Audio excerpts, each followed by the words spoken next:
মিঠামইন উপজেলার ঢাকি ইউনিয়নের বাসিন্দা তানিয়া আক্তার বরণপুর সরকারি প্রাথমিক বিদ্যালয়ের সহকারী শিক্ষক পদে চাকরি করছেন ১৫ বছর ধরে। সম্প্রতি এই নারীর বিরুদ্ধে উঠেছে গুরুতর এক অভিযোগ।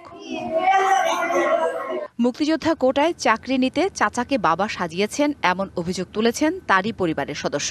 মোহাম্মদ গোলাম ফারুক ছোট ভাইয়ের সন্তানকে মুক্তিযোদ্ধার সনদ দিয়া আইডি কার্ড বানায়া তাকে সরকারি প্রাথমিক বিদ্যালয়ের সহকারী শিক্ষক হিসেবে চাকরি দিয়েছে। সে একটি মামলাতে আর্জিতে জবানবন্দিতে প্রকাশ করে যে তানিয়া আক্তার তার পালিত মেয়ে। আর এই কাজে সহযোগিতা করেছেন বীর মুক্তিযোদ্ধা গোলাম ফারুক। কোটা সুবিধা নিতে ভাতিজা ও ভাতিজিকে নিজের সন্তান বানান। তবে অভিযোগ অস্বীকার করেছেন তানিয়া আক্তার। না, এটা পারিবারিকভাবে একটা ঝামেলা আছে, এই কারণে অনেক সূত্রতামি করতেছে আর কি। বিষয়ে আপনি আমার বাবার সাথে কথা বলি। তানিয়া আক্তার অভিযোগ স্বীকার না করলেও গোলাম ফারুকের পরিবারের সদস্যদের ওয়ারিশান সনদপত্রে মিলল ভিন্ন তথ্য। সেখানে কোথাও তানিয়া আক্তারের নাম নেই। শুরুতে তানিয়াকে নিজের মেয়ে বললেও পরে পালিত মেয়ে বলে জানান গোলাম ফারুক। একটি মামলায় আদালতেও একই সাক্ষ্য দেন তিনি। তানিয়া আমার মেয়ে, উরুজার সন্তান। এর ভিতরে বলার আছে কোনো কিছু? একাবাসী ভাইরাস ছড়াইতে খুব ছড়াক। আমি যেটুকু বলছি আপনার এটুকু জানা উচিত। অভিযোগ তদন্ত করে ব্যবস্থা নেওয়ার আশ্বাস দিয়েছেন জেলা প্রাথমিক শিক্ষা কর্মকর্তা। তানিয়া আক্তারের নিয়োগ সংক্রান্ত একটি অভিযোগ আমি পেয়েছি। আমি উক্ত অভিযোগের বিষয়ে যথাযথ তদন্ত করে সত্যতা নিরূপণের মাধ্যমে আমি বিভাগীয় ব্যবস্থা গ্রহণ করব। অভিযোগ প্রমাণিত হলে যথাযথ শাস্তির দাবি এলাকাবাসীর। DBC news desk.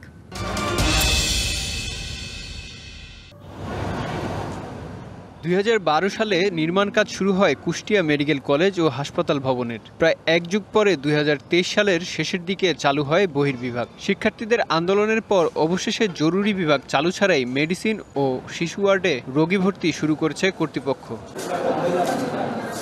তবে ভর্তি রোগীদের জন্য নেই খাবার বরাদ্দ। এছাড়া মিলছে না অনেক প্রয়োজনীয় ওষুধ, পাশাপাশি রোগ নির্ণয়ের জন্য যেতে হচ্ছে বাইরে। আসার পরে এখনো কিছু রিপোর্ট এখানে ওই মেশিনগুলো আসেনি, সেগুলো আমরা বাইরে থেকে করলাম।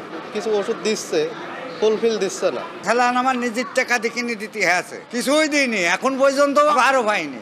রেফার ছাড়া সরাসরি ভর্তির সুযোগ না থাকায় ভোগান্তিতে পড়েছেন অনেকে। কুষ্টিয়া থেকে রিফার করার পরে এখানে আসছিলাম, এখানে এখনো সরাসরি ভর্তির কোনো ব্যবস্থা হয়নি। অর্গানোগ্রাম অনুসারে হৃদরোগ সহ বিভিন্ন বিভাগে চিকিৎসকদের পদ সৃষ্টি করা হয়নি, তাই মিলছে না কাঙ্ক্ষিত চিকিৎসা সেবা। এখানে কিন্তু কার্ডিওলজি বিভাগ, এখানে অলরেডি বেড মনিটরিং আছে, কিন্তু এখনো যে কার্ডিক ক্যাথ চালু করার জন্য যে সিয়াম বা অন্যান্য জিনিসপত্র দরকার সেগুলো কিন্তু এখানে নেই। বাজেট ও জনবল সংকট কাটানো গেলে উন্নত সেবা দেওয়া সম্ভব বলে মনে করেন চিকিৎসকরা। আউটসোর্সিং এর নিয়োগ এবং অন্যান্য যে প্রাসঙ্গিক জিনিসগুলো আছে সেগুলো যদি প্রাপ্তি সাপেক্ষে আমরা খুব দ্রুত সময়ের মধ্যে আমরা কুষ্টিয়াবাসী আশা করি যে এই হাসপাতাল পূর্ণাঙ্গরূপে চালু হবে। কয়েক বছর আগে দামি বহু যন্ত্র ও সরঞ্জাম কেনা হলেও সেগুলো বাক্সবন্দি থাকায় নষ্ট হওয়ার পথে। এতে সম্পদ অপচয়ের পাশাপাশি রোগ নির্ণয়ে খরচ বাড়ছে রোগীদের। DBC news desk.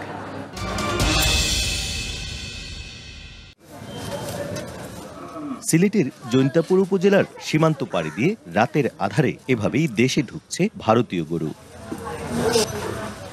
একইভাবে সীমান্তবর্তী গোয়াইনঘাট, কোম্পানিগঞ্জ, কানাইঘাট, জকিগঞ্জ উপজেলা দিয়ে দিন ও রাতে প্রায়ই আসছে ভারতীয় গরু। স্থানীয় বিভিন্ন সূত্রে জানা যায় এসব সীমান্ত এলাকার অন্তত ২০টি পয়েন্ট দিয়ে হয় গরু চোরাচালান।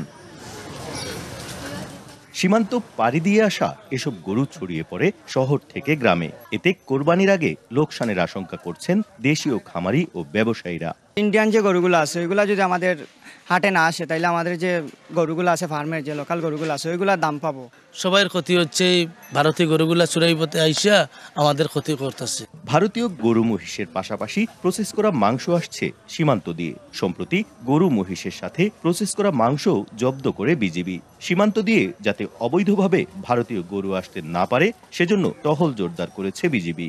আমাদের প্রতি বছরই এই ধরনের সময়গুলোতে আমাদের টহল তৎপরতা বাড়ে। বিশেষ করে গরু এবং মহিষ চোরাচালান রোধকল্পে আমাদের পেট্রোলগুলো খুব সোচ্চার হয়। পশু চোরাচালান ঠেকাতে কঠোর নজরদারির দাবি দেশীয় খামারিদের।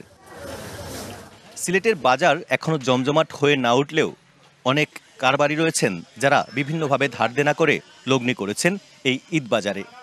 এর পাশাপাশি অনেক খামারি এখানে অনেক অর্থ বিনিয়োগ করেছেন। তবে শেষ মুহূর্তে যদি ভারতীয় গরু এসব বাজারে প্রবেশ করে তারা লোকসান গুনবেন, এমনটাই আশঙ্কা। এমন বাস্তবতায় সীমান্তে কড়া নজরদারি এবং ভারতীয় গরু চোরাচালান বন্ধে কঠোর পদক্ষেপ গ্রহণের দাবি সকলের। প্রত্যুষ তালুকদার, ডিবিসি নিউজ, সিলেট।